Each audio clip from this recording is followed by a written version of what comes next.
So my wife called me at work to tell me that our youngest son Connor had been playing with our dog. The dog like ran in between his legs, and kind of threw him up in the air, and he fell down and hit his knee a couple times, like hard on the ground, on the tile. And that they were worried he was really hurting, so they're going to go to urgent care, get some X-rays, see if it was okay. And this is 36 hours before we are leaving to go on vacation. We're going to Gulf Shores, going to the beach. We've been waiting for this since November. We've literally been counting down the days. We haven't been on vacation in like 5 years, 6 years, something like that. Anyway, so she sends me a video like 30 minutes later, and he's jumping up and down and dancing around. And she's like, he's fine. I was like, okay, good. And then about 30 minutes after that, she sends me this video. He done broke his knee. Broke his kneecap in half. This is a hairline fracture. He's going to be in a cast, going to be in a brace for 6 to 8 weeks. He's got to be on crutches. He's got to keep the leg straight.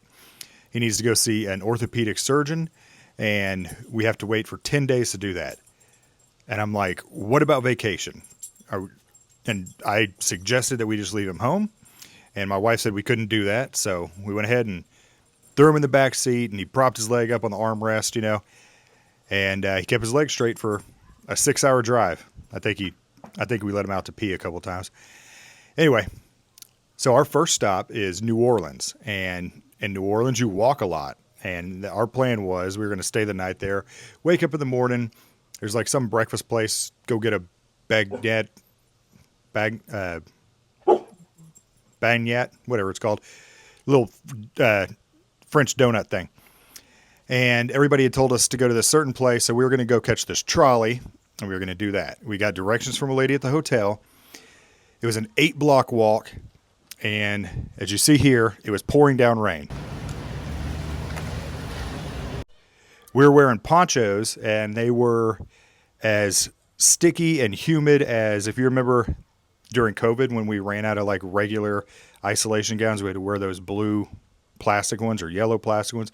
Anyway, that's what it's like. It's like wearing a sauna. So it's pouring down rain. He is struggling. We're walking. He's like, please, like, let's just take a taxi, because there's taxis driving around all over the place. So we get to where we're supposed to catch this trolley at, and there's a sign, and it says that the trolley is this way, this way, this way, this way. We're all stressed out. My wife's like, what is this? And I'm like, they don't have signs like we have. I don't know. Those are different signs. I don't know what that means. So we end up catching the trolley because our boy's like, I can't walk anymore. And we're feeling bad for him. So we hail a taxi, which I've never done before. It's kind of cool. You get in a taxi. By the way, in New Orleans, if you stop at a stop sign, people honk at you. You can't stop for 2 seconds. It's like, I've never heard so many horns. Anyway, so the taxi driver's like, okay, I know exactly where you need to go. So he took us there. We get off, and we go to the little trolley place, and train, streetcar, whatever you guys call it. And we have to download an app and pay for it on there, and it tells us when it's coming. So it's like 25 minutes away. At this point, the rain stops, and it automatically turns into 100-degree sauna. It is stiflingly hot. So the boys need to go to the bathroom. I'm like, I'll take them so I can go inside and get a little AC. So I take one boy, go in, come out. We got about 20 minutes until the next trolley comes. I'm like, oh, let's take the other one. Hold on, Max. So go ahead and take the other boy in there. We got like 15 minutes till the train comes, and come back out. And my wife's like, and I'm like, what? She's like, we missed it. It went by. And I'm like, what are you talking about? We had like 15 minutes. She's like, yeah, they said because of the rain and everything that the schedule was unpredictable. I was like, okay, so how much longer do we got to wait out here? And she said 35 minutes. And I was like, waiting is my least favorite thing in the world. Waiting in lines, I would rather do nothing.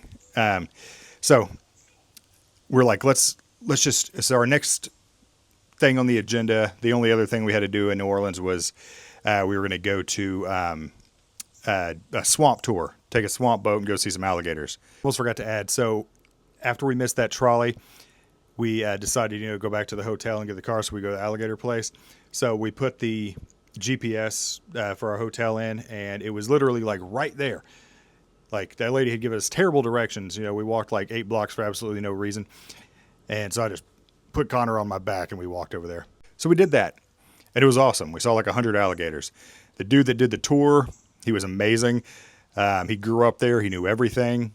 And he knew all the animals around. He told us some spooky stories. He told us about the alligators that were there. He like knew them personally. When we'd come in, the alligators would just come straight to the boat and he'd throw them marshmallows. And he gave us all marshmallows, throw the alligators. One of my boys just ate his marshmallow. And then, so that was amazing. Yeah, the guy kept telling us, like, every animal that we'd see, like birds or whatever, he'd tell us what it tasted like. He'd be like, oh, don't eat that. That tastes like a rat. And so he was awesome. Whoa, look at that little one. You all right now? You good? Good? All right, go ahead. That's big enough to food. Them little guys will bite you fast. So that's it. We saw the alligators. It was amazing. And then we head on to our final destination, which is like Gulf Shores, and we go to the beach. Connor's first time going into the ocean was with a brace and crutches, and he actually got knocked over by a wave. The crutches fell down. My wife I was holding the camera, so she had to like jump in and keep the crutches from being taken out to sea. And the whole week was great. I mean, honestly, it was awesome, but poor Connor, with his brace and everything, it was tough for him. So we get done with all that and we come home, and then the day after it's time to go see this orthopedic surgeon. We go do that. They take some more x-rays. He brings Connor back. He says, does it hurt? And he's like, no. And he's like, put some weight on your knee. And so he did. And he's like moving his kneecap around. And he's like, I don't see any break. I don't know what they saw in the x-rays, but I don't see anything. So this whole week he went through that, poor guy. But it was still a great vacation. Hey, here's the ocean. Hold on.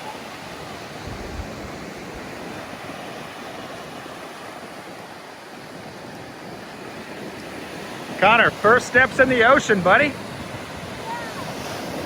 All that you can do is you can make your footprints in the sand, like right now. Rub them into the water. Rub them into the water. Now pull away. And then the beach. Watch. Takes your footprints to the other side of the world.